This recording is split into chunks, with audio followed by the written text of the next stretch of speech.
ଜିନିଷ ହଉଛି ସିଏ ଯୋଉ ନିଜ ଛାଇକୁ ଦେଖିଲେ କିଛି ଲୋକଙ୍କୁ ଡର ଲାଗେ। 24 ବର୍ଷ ଧରିକି ଏଠି ବିଜୁ ବାବୁ ଏ ଜାତିର ଜଣେ ମହାପୁରୁଷ। ବିଜୁ ବାବୁଙ୍କର ବି ବହୁ ଅବଦାନ ଅଛି ଓଡ଼ିଶା ପ୍ରଦେଶ ପାଇଁ। ବିଜୁ ବାବୁଙ୍କୁ ସମ୍ମାନ କରିବା ଆଉ କାହାକୁ ସମ୍ମାନ କରିବା ନାହିଁ, ଇଏ ଚରିତ୍ର ବିଜୁ ଜନତା ଦଳର ହିଁ ଥିଲା। ତେଣୁକରି ଆମେ ସେ ଚରିତ୍ରରୁ ବାହାରିବାକୁ ଚାହୁଁଛୁ।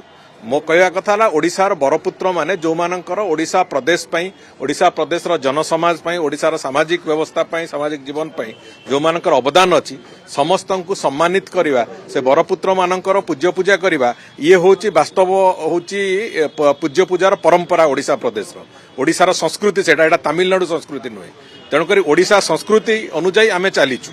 ସିଧାସଳଖ କଥା ହେଉଛି ଓଡ଼ିଶାର ଯେତେ ମହାପୁରୁଷ ଶ୍ରୀ ମଧୁସୂଦନ ଦାସଙ୍କଠୁ ଆରମ୍ଭ କରିକି ହରେକୃଷ୍ଣ ମହତାବଙ୍କ ପର୍ଯ୍ୟନ୍ତ, ବିଜୁ ପଟ୍ଟନାୟକ ପର୍ଯ୍ୟନ୍ତ ସମସ୍ତ ମହାପୁରୁଷ ମାନଙ୍କ ପ୍ରତି ଆମର ଯଥେଷ୍ଟ ଗଭୀର ସମ୍ମାନ ଅଛି ଏବଂ ସେମାନଙ୍କର ପୂଜ୍ୟ ପୂଜା ଯେମିତି ଠିକ୍ ଢଙ୍ଗରେ ହବ ସେ କଥା ପାଇଁ ସରକାର ତାର ପୁରାପୁରି ପ୍ରଚେଷ୍ଟିତ ରହିବେ।